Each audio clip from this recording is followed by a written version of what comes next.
Tem uma piada clássica entre quem trabalha com infraestrutura. Se alguma coisa parou de funcionar, provavelmente é DNS. E por mais que pareça exagero, na prática isso acontece o tempo todo.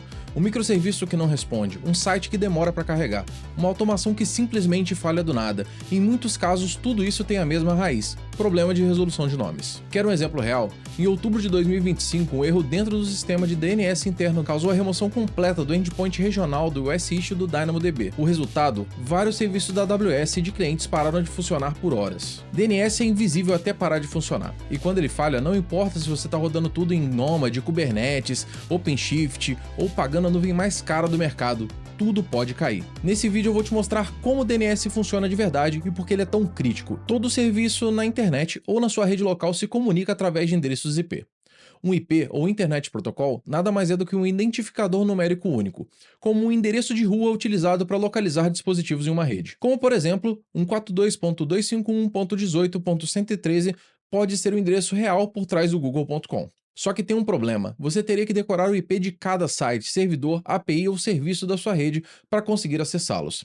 E o pior, esses endereços podem mudar com o tempo. Imagina ter que atualizar tudo isso manualmente em dezenas ou centenas de lugares. É totalmente inviável. E aí que entra o DNS, o Domain Name System, e ele funciona como uma agenda de contatos da internet, convertendo os nomes como youtube.com ou google.com para os IPs corretos automaticamente. Ou seja, você digita um nome fácil de lembrar e o DNS cuida de traduzir isso para o endereço IP certo por trás da cortina. E para descobrir qual é o endereço IP de um site é bem simples, existem várias ferramentas para isso. No Windows, a mais comum é o NSLookup. Basta abrir o prompt de comando e digitar nslookup google.com. E ele vai te retornar o IP correspondente àquele domínio. No Linux ou no macOS, o comando mais popular é o dig, que significa Domain Information Grouper. Porém, em 2017 essa informação foi removida e agora o nome da ferramenta é apenas dig. Se eu executar dig google.com, eu vou ver várias informações detalhadas, incluindo o endereço IP. Mas se eu quiser só o endereço IP, eu posso usar o comando dig mais short google.com. E assim, ele retorna só o que interessa. Agora, as formas que eu utilizo para verificar os endereços de DNS são com os binários dog e o doggo, que são implementações do dig. O dog foi feito em Rust e o doggo foi feito em Golang. No meu macOS, por exemplo, eu instalo o doggo através do comando brew install doggo, e depois eu posso executar doggo google.com, e ele traz o resultado de forma compacta e limpa. E o melhor, eu consigo passar vários domínios de uma vez, como neste exemplo do dogo.google.com, youtube.com e pudim.com.br. Ele resolve todos de forma rápida e clara. Podemos também executar o comando dogo@8.8.8.8 youtube.com, onde o endereço IP junto ao arroba é o servidor de DNS que iremos utilizar para resolver o nome. No caso, os mais conhecidos são o 8.8.8.8 e 8.8.4.4 da Google e o 1.1.1.1 e o 1.1.1.2 da Cloudflare. Mas existem zilhões de servidores de DNS na internet, vamos falar disso também. Mesmo que você não configure nada manualmente, o seu provedor de internet já te entrega um servidor DNS por padrão, porque sem DNS você literalmente não consegue navegar na internet. Alguns sites nem mesmo funcionam se você tentar acessar direto pelo IP, mesmo que você saiba qual é o IP de cor. Por exemplo, se eu pegar o IP do Google e jogar direto no navegador, ele vai corrigir automaticamente para google.com. Agora, se eu fizer isso com o site pudim.com.br, ele simplesmente não abre via IP, mesmo com o endereço correto. Isso acontece porque o site está por trás de um servidor Nginx com proxy reverso, que espera o hostname correto no cabeçalho da requisição. Mas isso é assunto para outro vídeo. Ou seja, não basta saber o IP, o DNS é essencial para que o site responda corretamente. Mas antes da gente seguir para a próxima parte, vale um alerta muito importante. Se você se preocupa minimamente com segurança e privacidade, você não deveria utilizar o serviço de DNS que o seu provedor de internet te oferece. Isso mesmo, ele funciona, mas pode ser lento, instável e o pior, ele pode ser monitorado. Ainda nesse vídeo eu vou te mostrar como resolver isso de forma simples, com alternativas mais rápidas, privadas e com até controle de bloqueio de conteúdo. Então fica aqui comigo que vai valer a pena. Outro detalhe muito importante que muita gente esquece é que em ambientes modernos, como orquestradores e microserviços, tudo depende de DNS. Ferramentas como Kubernetes, Nomad, OpenShift, entre outras, utilizam service meshes como Consul, Istio e Linkerd para gerenciar a comunicação entre serviços. E toda essa comunicação acontece por meio de resolução de nomes via DNS. Cada serviço é descoberto por nome, e a malha de serviços precisa estar constantemente resolvendo esses nomes para rotear o tráfego, aplicar políticas de segurança, balancear carga e fazer até retries inteligentes. Inclusive, ao executar o comando dogo.youtube.com, o resultado mostra uma tabela com várias informações. Uma delas é o campo chamado TTL, que significa Time to Live. Esse valor representa por quanto tempo aquela resposta DNS pode ser considerada como válida. Por exemplo, se o TTL for 300 segundos, isso quer dizer que o endereço IP retornado pode ser usado pelos próximos 5 minutos, sem precisar consultar o servidor DNS novamente. Agora, imagina o mundo inteiro perguntando o tempo todo para um servidor DNS qual é o IP do YouTube. Isso geraria uma sobrecarga enorme nos servidores, aumentaria o tempo de resposta e poderia causar até instabilidades. E por isso que o TTL existe, para permitir que essa informação fique em cache, ou seja, no seu computador, no seu roteador ou no servidor recursivo. E enquanto o TTL não chega a zero, todas as requisições subsequentes usam o IP já armazenado em cache. Isso reduz o tráfego, melhora o desempenho e garante uma navegação mais rápida e estável, mas também pode causar problemas, por exemplo, se o IP muda antes do TTL expirar. Já quando a gente fala de Service Mesh, o cenário muda completamente. Nesses ambientes, o TTL normalmente é zero, ou muito próximo de zero, e isso é proposital. Por quê? Porque os microserviços estão em constante movimentos. Eles podem ser realocados, substituídos, escalados automaticamente ou até removidos em questão de segundos. Então, manter qualquer endereço IP em cache por muito tempo é um risco, porque você pode acabar enviando requisições para um serviço que já nem existe mais, ou pior, para um serviço errado. Por acaso, esse foi o problema da AWS. E é por isso que, nesses casos, o ideal é que cada requisição consulte o DNS na hora, garantindo que o IP que está sendo utilizado é o mais atual possível, refletindo exatamente o estado do cluster ou do Service Mesh naquele momento. Um bom exemplo disso é o meu cluster com Nomad Consul aqui no meu Home Lab. Se eu executar o comando dogo grafana.service.prod.nxt.sh, você vai ver que o TTL sempre aparece como zero, mesmo que o IP não esteja mudando naquele momento.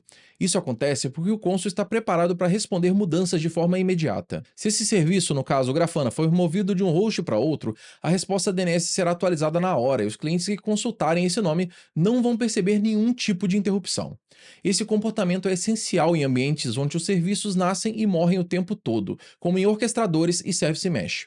O TTL0 garante que os dados estejam sempre frescos, mesmo que isso custe um pouco mais de latência por requisição. O problema é que, em um ambiente distribuído, quando o DNS falha, o estrago é muito maior. O único ponto de falha pode desencadear um verdadeiro efeito cascata na sua infraestrutura. Você começa a ver serviços que não conseguem se encontrar, pods ou containers que simplesmente não se comunicam, timeouts constantes e tentativas de reconexão desnecessárias, e um consumo excessivo de recursos, porque as aplicações já estão insistindo em falar com algo que já não responde mais. E é por isso que, em arquiteturas modernas, o DNS não pode ser tratado como algo simples ou secundário. Ele precisa ser resiliente, altamente disponível, monitorado em tempo real e, principalmente, tratado como uma peça crítica da sua arquitetura. E o melhor exemplo recente disso tudo aconteceu dentro da própria AWS em outubro de 2025.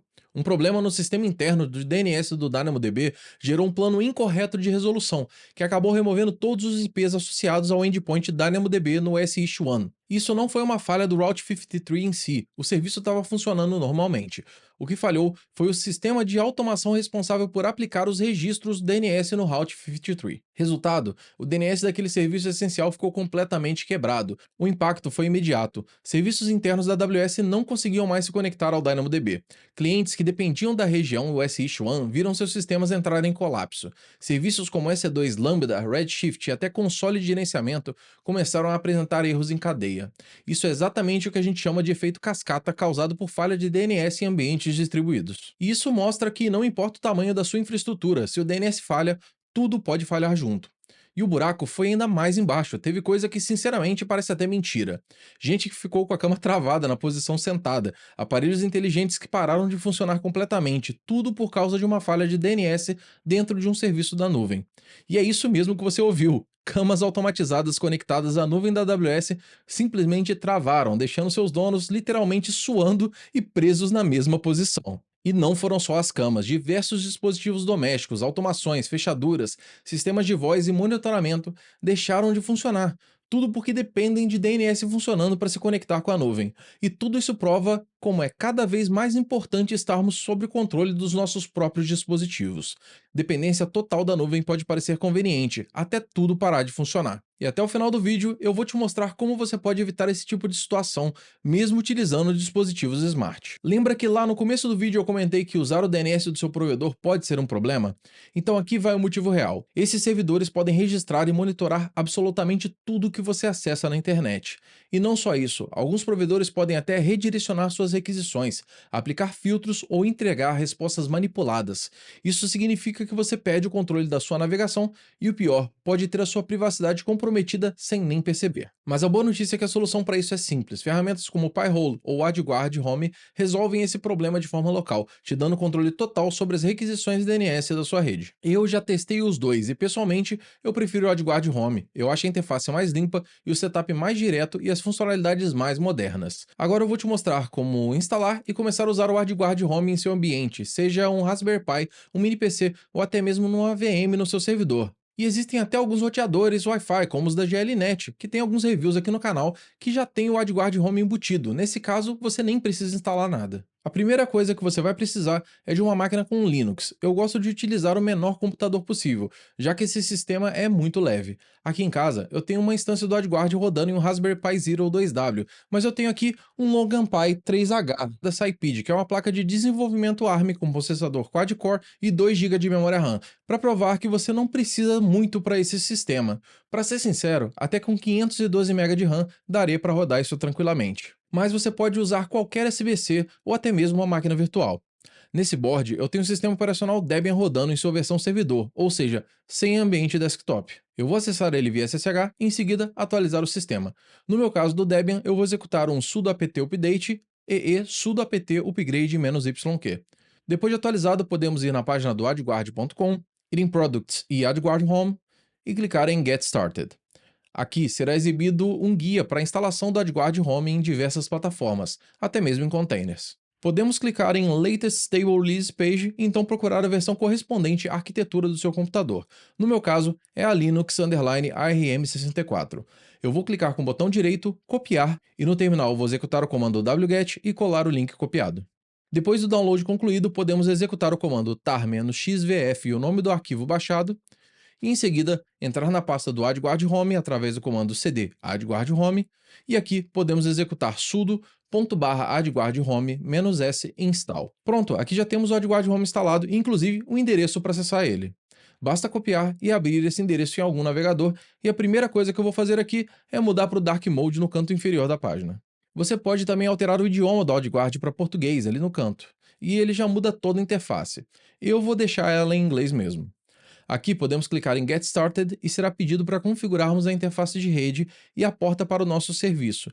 Se você estiver utilizando um SBC como um Raspberry Pi, pode deixar da maneira que já vem pré-configurado e clicar em Next. Caso você esteja utilizando algum outro sistema como virtualizador, provavelmente você vai saber qual interface escolher, ou pode apenas deixar assim mesmo, desde que a porta 80 não esteja sendo utilizada por algum outro processo e clicar em Next. Aqui podemos criar o nosso usuário e senha de administrador e clicar em Next. Nessa página temos uma informação muito importante e interessante. Aqui é informado como você deve configurar para utilizar o AdGuard em seu roteador ou máquina Linux, Windows ou iOS. Eu recomendo sempre configurar direto no roteador. Isso vai fazer com que todos os dispositivos da sua rede utilizem automaticamente o AdGuard como DNS. Caso isso não seja possível, você pode configurar cada dispositivo um a um. Eu vou clicar aqui em Next e em seguida em Open Dashboard. Após efetuar o login, teremos acesso diretamente ao painel inicial com as métricas do sistema, dentre várias outras informações. Bem como podemos atualizar as estatísticas, desativar ou ativar a proteção. No menu de Settings temos algumas opções. Em General Settings podemos configurar logs e configurações gerais do sistema, como forçar o Safe Search, Parental Control ou bloqueio de domínios utilizando listas e filtros. No menu de DNS Settings, podemos configurar os servidores de upstream, ou seja, quais servidores irão responder às solicitações caso o AdGuard não tenha informação do endereço. Aqui, inclusive, temos uma colinha com alguns exemplos e uma lista de servidores de DNS conhecidos. Nessa lista de servidores conhecidos, temos diversas categorias, como DNS com proteção contra malware, conteúdo adulto, segurança, dentre outros. Vale a pena explorar e escolher o servidor que atende à sua demanda. Eu tenho utilizado o DNS over HTTPS do Quad9. Basta copiar o endereço e colar no AdGuard. Mais abaixo temos diversas outras opções. Em algumas semanas eu vou lançar a série da jornada do Home Lab, onde eu vou entrar a fundo nessas configurações, mas para esse vídeo vamos ficar só no básico. Aqui eu vou clicar em Teste Upstreams e em seguida em Apply. Isso já vai nos dar um certo controle e proteção. Podemos inclusive testar isso no terminal, executando o comando dogo@ip do AdGuard e o endereço web, como o google.com, youtube.com e o pudim.com.br. E clicando em Refresh Statistics, podemos ver que ele já registrou as requisições e processou elas, e isso vai ficando cada vez melhor com o passar do tempo. Por exemplo, aqui em casa eu rodo o AdGuard desde sempre, e você pode ver que temos aqui diversas requests e vários bloqueados pelo filtro. Inclusive, podemos ver por cliente o que efetuou mais requisições. O AdGuard é um sistema muito interessante e vale a pena utilizar na sua casa. Com ele, você tem controle sobre as suas requisições DNS e adiciona uma camada extra de segurança na sua rede. Mas me diz aí, eu consegui tirar as suas dúvidas sobre DNS? Faltou alguma coisa? Deixe aí nos comentários que, enquanto for possível, eu vou respondendo a todos vocês. E lembra dos problemas dos dispositivos Smart que ficaram inutilizáveis por conta da falha na AWS? Você pode evitar isso de forma simples, segura e privada. É só assistir esse outro vídeo aqui, onde eu te mostro como utilizar o Home Assistant para ter controle total da sua casa, sem depender da nuvem. E esses nomes aqui do lado são os membros do canal, eles ajudam demais a manter esse conteúdo no ar e ainda tem acesso antecipado aos vídeos e é um canal exclusivo no Discord. A gente se vê no próximo vídeo e valeu!